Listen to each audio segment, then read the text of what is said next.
Oh, Right. just had some Diet Coke. I had a big old drink. Just breakfast Diet Coke. Oh, I love an ice cold Diet Coke. It replicates that old booze feeling, you know, when you're hot and flustered and you have an ice cold beer. The closest you can get to that, and it not being beer, is Diet Coke. Because nothing better than a breakfast beer. Remember those days? Those are the good old days. When it was the doctor would prescribe a pint of Guinness. Back when, remember, in comedy, it was seen as it was a viable way to live your life. Like, no, you weren't judged badly, but it was more like, oh, Jesus, day drinking, are you boys? Oh. The gigs were shit. We had to do it, though. The gigs were shit. Remember the early 2000s gigs were fucking horrible. It was no man's. It was the Wild West. No man's land. No one knew what was going on back then. And heckling was sort of. I just thought, what is wrong with this country? I remember like doing a gig in late 90s, and heckling was like part of it. And they go, no, it's part of it. It's terrible. It's Nothing terrible. good comes from that. No, I mean I like it, but comedians. Like nowadays, you might get one heckle, and then you can work with it, and it's all in good nature. But back then, it would be 8 different people going the whole time, and you just see shitty acts firing out their heckle put-downs for 20 minutes, and you go, oh, fuck, nothing happened there. Yeah, I didn't start in comedy until 2001 when I was a barman, so I saw sort of the tail end of that. And then everybody... a newbie. Amazon, yeah. And then I got into, when I became a comedian, 2004, and then it very quickly became very, very spreadsheets and 5-year plans and did you work in the bar at the Maidstone? Yeah. Up the creek. I was the manager. You were the manager of Up the Creek Maidstone. I remember that. That was a fucking rough gig, wasn't it? Jesus, could go either way, man. It could be the best gig of your life, or you'd want to quit. Yeah, never go into that scared. But In this comedy podcast, the people are represented by 2 separate yet equally unimportant comedians.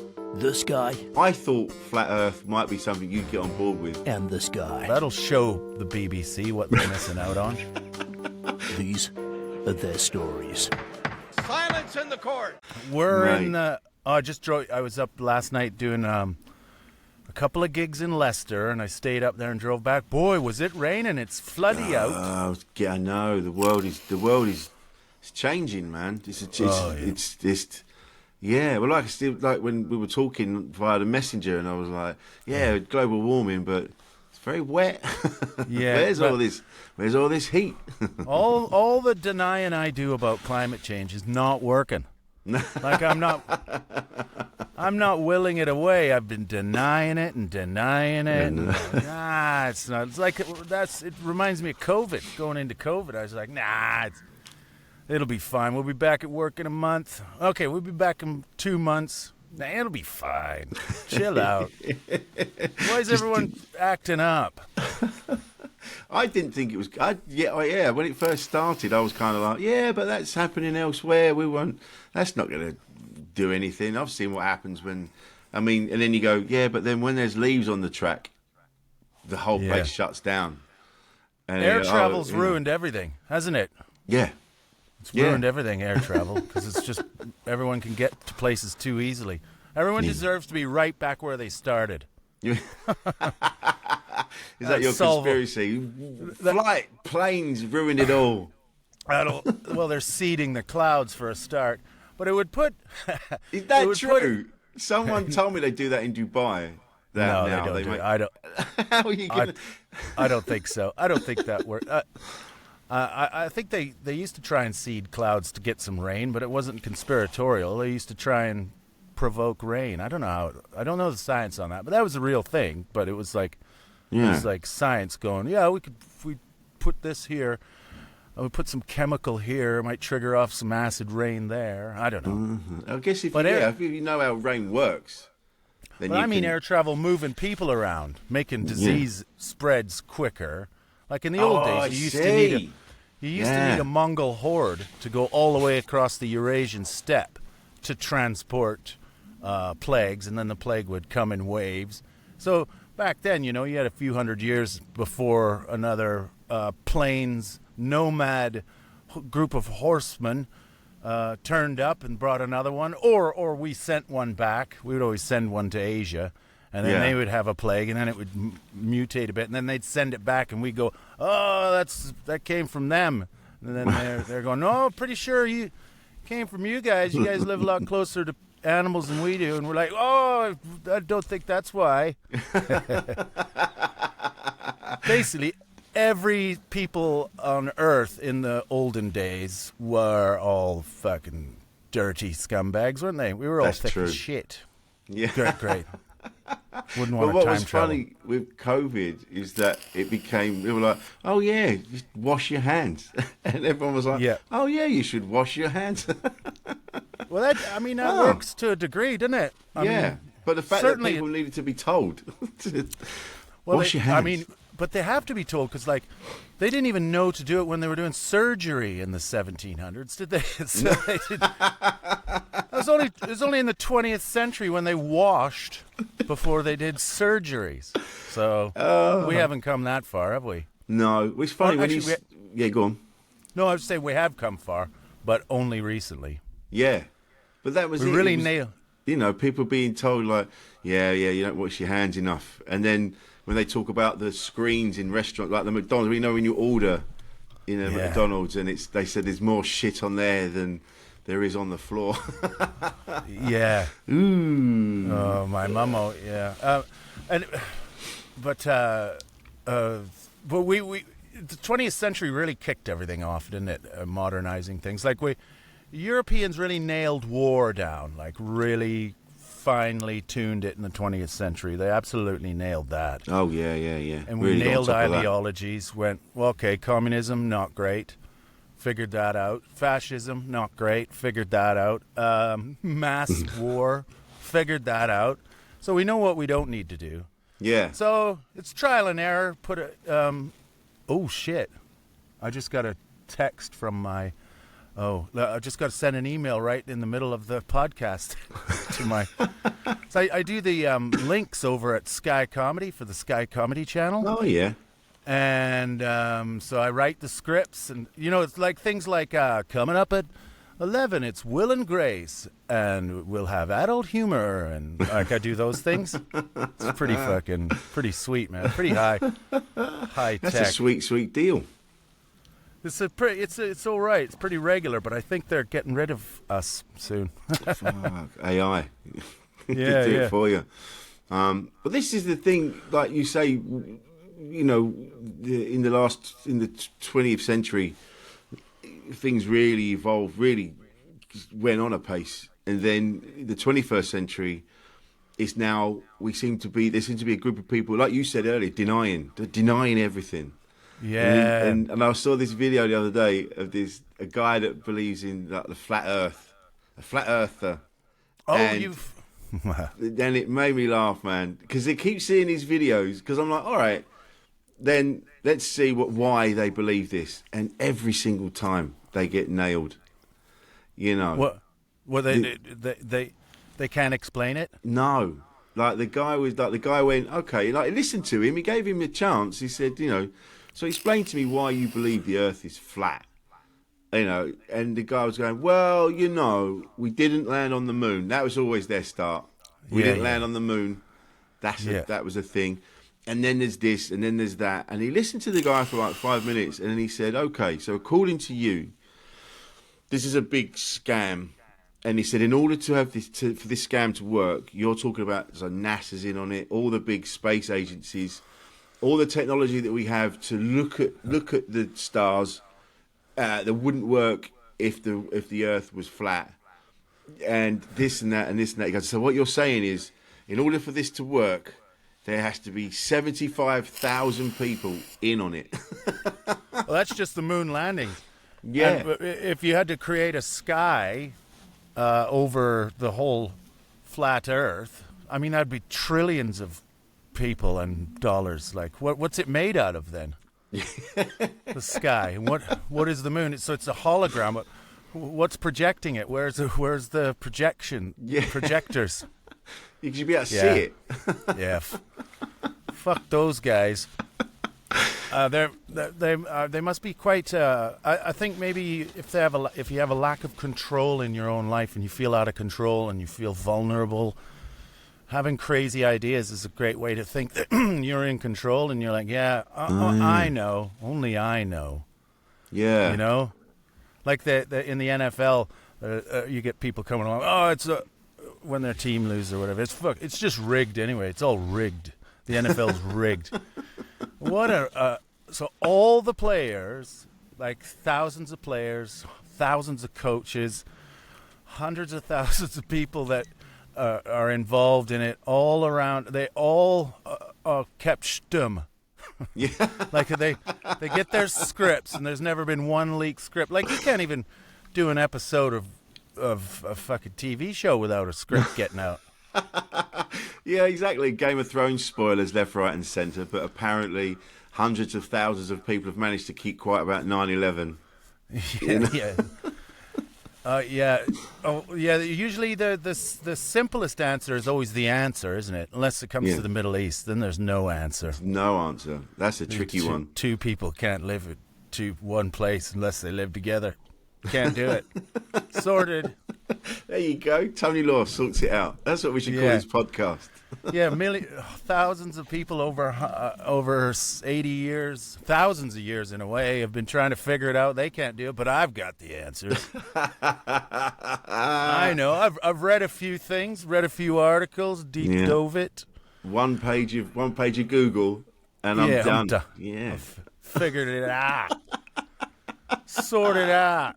But I've known you many years. I thought flat Earth might be something you'd get on board with, just for japes, just for laughs. Yeah, I like getting on board on crazy stuff, but that one I can't because I can't figure it out. Like I can't figure out how to make it work. Like it's that childish. It's even beyond Tony Law's. Yeah, like I don't have the imagination to keep that plate in the air. Like even when you're a kid, like you learn about space when you're 6, and it makes sense. You know, you watch the water go down the drain in a circle, and you think, well, everything's just circling each other. It's just all circles. Further down you go, it's everything's circling. Further up you go, it's bigger. It's just everything circles. Yeah. Everything's pretty much symmetrical. There's no square planets, never will be. There's no square suns. There's no triangular suns. It's all fucking swirl. It's a big old swirling pool. You just have to mix your instant coffee in the morning, and you've figured it out. Boom. That's true, isn't it? Everything's just swirling, and so beyond that is a big swirl, and then the other universes, and the Milky Ways, and the galaxies, and that's all spinning around like a swirling about. And I grew up on a farm on the prairies in Canada, so I could walk out to the middle of a field, and then I could look out into the distance and see the curvature of the world. Or anytime you've been on the sea on a clear day, you can see the curve. So fuck off. Yeah. It's a really flat. It kind of is flat in a way, but just ever so gently curved. But it's great watching these videos where there was the one where they were lining up the holes in the boards, and they were shining a light through it or something like that, just to show you that it would go straight through. But even on that scale, on that little scale, wherever they measured it out, it was still, they just couldn't do it. They just couldn't do it because it was curved. Oh yeah, love that. And then there's the guy that went up. He built his own rocket. To go up and show that the Earth was flat. He built his own rocket, and it looked like it was made out of garbage cans and old tins. And then he died. He fucking died because he was... What? Because he crashed? Yeah, he went up. I don't think he worked out how to bring it back down. Now, that's the sort of footage you could feel... you wouldn't feel bad like watching that footage. Because there's nothing you can do to stop it, and there's no gratuitous killing in it, so gratuitous. All killing's gratuitous. But there's no, you do. Oh, like if that came across my, because that's what I was talking to someone about, like Twitter or X. When it started out, it was all like little jokes, everyone cheering each other up, and then now it's like fucking. I've seen 8 people die today already on my. Like it just pops up, and you never ask for any of it. But I think so. That's all gross. But watching a guy who wants to prove the world is flat, and then he flies up in a rocket and dies, I think that's something I'd be okay watching. We just kind of go, what were you? I mean, I don't know if he was involved in the space race at any point. Was he working for NASA at some point and went, I know, I've got pretty much the fundamentals. I pretty much doubt he had anything to do with any fucking race for anything. Race to the bottom. The race to the bottom of brains. Like, he's in a race, all right. I saw some guy. This is more the kind of conspiracy that is kind of based loosely on fact or something, but it's a bit dodgy science. But a guy saying that he's some professor somewhere, and he was saying that more people are kept alive today, so we're selecting for stupidity more now. So although smart people are also surviving, but so are loads of stupid people. So we might be regressing in a way and progressing at the same time. So like a guy like that who went up in the rocket, he died out of Darwinism, didn't he? Really? Yes. So he's in a race, all right. The genes are trying to figure out how to eliminate the bad ones again. Yeah. Like COVID came along and are we still recording or did you freeze? No, it'll got to keep going. Oh, bugger. It'll be all right. It'll be all right. It'll come back on. Yeah, he's just having a freeze. This freezes. Oh, okay. You know what happened? Have I plugged it in? Yes. Yeah. COVID was nature's way of going, look, battling against the humans. Nature's going, look, you fucking starting to figure shit out. You're keeping yourselves alive a lot longer. And then nature went, we need to figure out how to thin them out again. We need to have some COVID came along to thin out the olds. Terrible thing to say, but you know. But you don't need to be alive longer than, say, 80 years old should be your limit. Because after that, you're just a bag of meat. Don't say that. My dad's 87. My dad's going to turn 80 soon. No, I think age is just a number. I think some people some people are just healthy. A lot of that generation who grew up rurally, I reckon, in the 1930s, like my dad grew up super, super poor, but they were on a farm, and so they ate their own food. So they had their own vegetables. There was no processed food yet. So I think if you live like that in your early years, maybe that helps with the longevity. Yeah, I think so. So when you were growing up, did you live on the farm, and did you live off the land? We lived on the farm, but it was by the 70s and the 80s. It was mom was no cook. She was bringing in the early days of processed foods, pizza pockets. Oh, shit. Lived off pizza. When they were just getting it right. TV dinners, those sorts of things. I used to love a TV dinner. Oh, we never had those here. Oh, yeah, turkey dinner on a little square tin plate. Oh, shit. I've seen it. I remember one of my favourite films is Bullet, and there's a bit where Steve McQueen goes into this grocery store, and he just goes into the freezer, and he goes, bomp, bomp, bomp, and he picks up 8 of these TV dinners and just takes them to the counter. It's like... that's his meals for the week. Can you hear Wolfie barking in the background? Yeah. Sorry, is that by your door? Yeah, someone's just buzzed. But my wife's here, so she can do it this time. Yeah. There you go. This is what I like about doing podcasting, is you get everything in it. Like we've got like people's Paul lives. Cameron. Yeah. Well, normally you guys are in the studio. Yeah. Which is very, very cool. I like that. But when you do my podcast, when we do this podcast together, there will always be Wolfie barking at some point. That's fine. Love all that. I love all that. If I'm home alone, I have to get up and go, though. Oh, of course, yeah, because otherwise they would just be stood outside. Yeah, right, yeah. They won't be able to get in, and he'll just bark at the door. The ones that leave the parcel at the very bottom, we're on the third floor. Half the time I have just an inkling to just let Wolfie go. Do you think But he'd you eat them? don't- Would he? No, he'd scare the shit out of them, though. Yeah. Like, he'd run at them, and they'd go, holy shit, and he'd go, ooh. Yeah. I do remember there was, when I was a paper boy, when I was a kid, and there was a dog at this particular house, and every morning I'd go to this house, and the dog would go mad behind the fence, just like, wow, wow, wow, and I was like, I just shit myself and run in and put the paper in the thing and run away. And then one day I sort of was being a bit cocky, and I took my time, and I'm going, yeah, fuck you, dog, and I was like knocking the wood, and then he went, whoa, and he jumped against the fence, and it fell down. Oh, wow. And he was stood there, and we were both shocked, and he went, whoop, and then just stared at me, and I stared at him. I was like, oh, fuck. And then I just ran away, and he didn't do anything. I think he was shocked that the wood had gone. That's lucky. Yeah, those little wooden fences, they're more for your mental. They're more for your brain, aren't they? To feel like you're safe, isn't it? What other part? I've been pushing the theory that, my conspiracy that Europe, since we left Europe, they've stolen our climate change. So, like, What? So Europe has somehow stolen the climate change from Britain, and we're back to just being rainy, old, cold Britain. Like, after last summer, I just thought, God, if we were in the EU, we'd be boiling too. Remember last summer they were having such a hot summer, some would say too hot, and they were I suppose they've got all that extra heat now. Yeah, and they would they've got our heat too, so it's even, and like record temperatures in Greece and all of that, and we're just like, well, yeah, rub it in.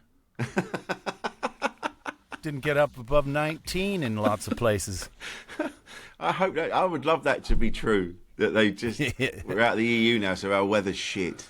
Yeah, well, that's what happens when you're ruled by corporate overlords. I think that's Right, the term they yeah. use, the EU. The professional politicians. I don't know. There's so much information about so many things in the world that I've given up on trying to think I know anything about anything, you know? When you see all the opinions on the internet, and everyone seems to think they've got it all figured out, and everyone takes a side. I mean, you can go on both sides of almost anything and make a really good point for either side. Yeah. So therefore, why fucking waste all your time arguing? I always find, depending on who I'm talking to, I'll kind of go with I'll kind of go, oh yeah, that's a fair point.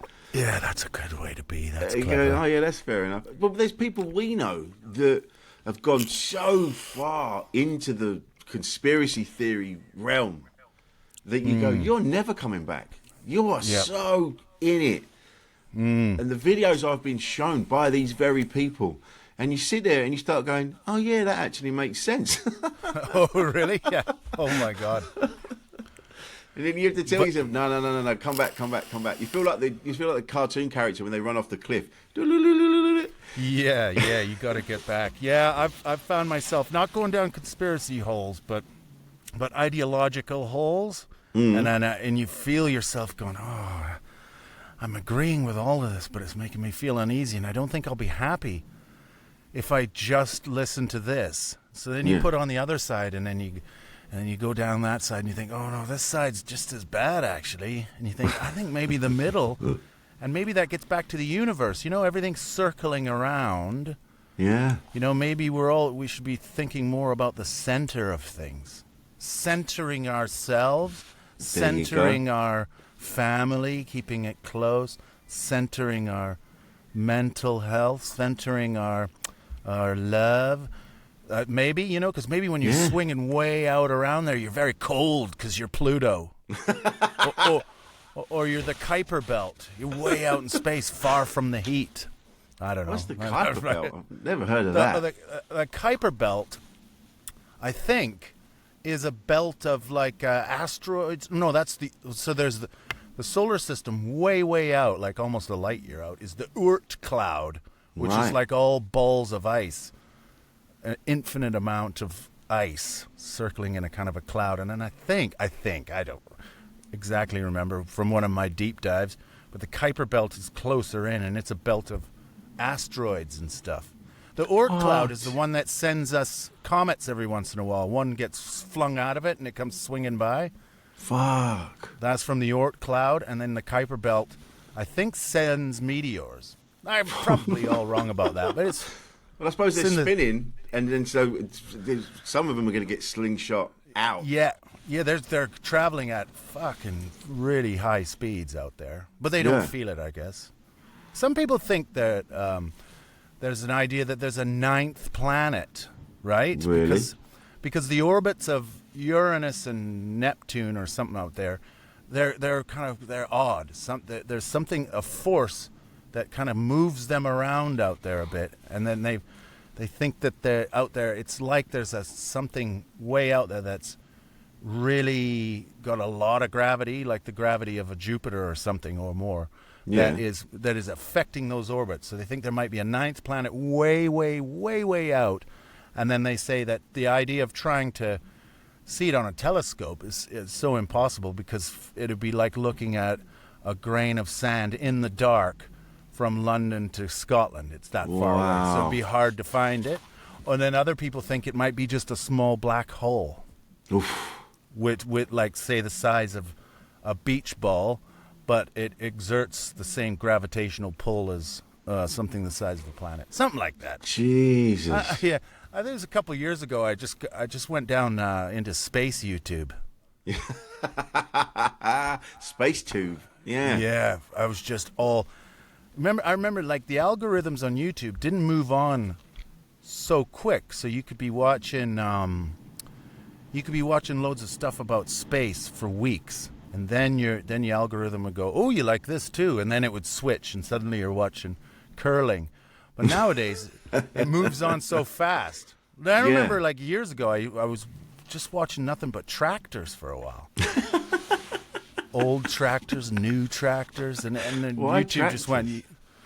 Well, because we grew up on a farm, and I was feeling nostalgic, and I wanted to look at some of the newer tractors, see what the technology was like. And Yeah. the YouTube just kept feeding it to me. Well, this is what you like.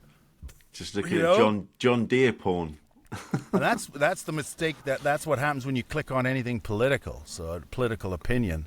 Then all of a sudden, I think that's what happens to people that go down these conspiracy holes, is they follow one, and I think they just go right down, and they get sucked out of their orbit into a new orbit.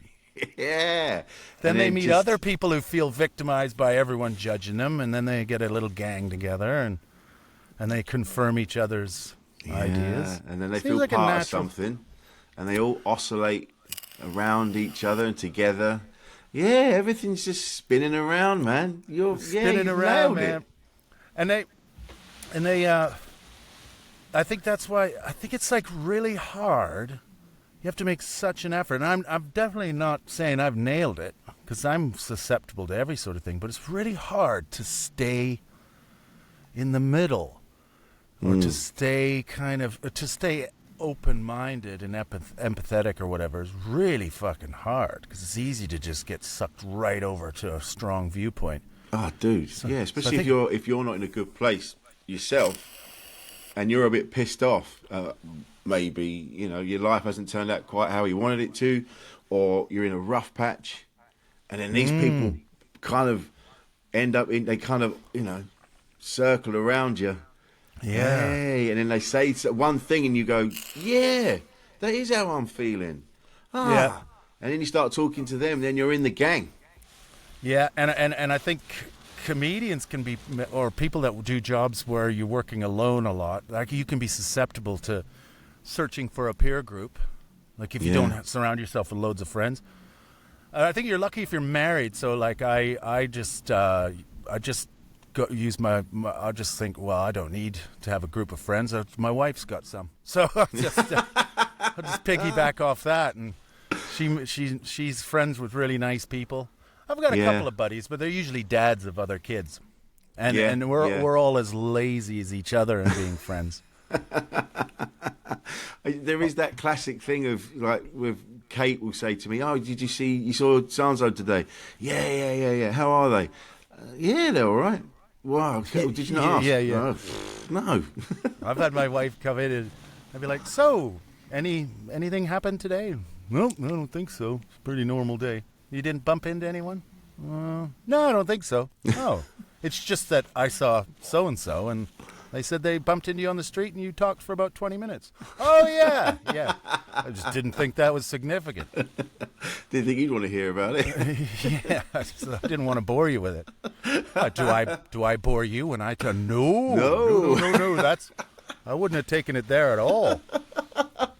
I got one friend who lives nearby, and our kids have been friends since they were about, I don't know, 8 or something like that, since they were wee little fellas, and used to take him to football and all that. And that's good because we live nearby. Similar sort of chap, and become friendly with him. He's got a hot dog company. He sells. What do you do it when you like make sausages and then exports or sends them to shop? I don't know anything about business. Anyway, he's the sausage guy. It's called Big Apple Hot Dogs. Bad hot dogs. I'm doing a plug. Yeah, that's our first advertisement. Yeah, we get our first sponsor. They're really good, so every once in a while he'll sling me a packet, and wow. Oh, dude, I love a good hot dog. What makes me laugh is when people go, oh, you don't know what's in that. You go, that's why I'm eating it.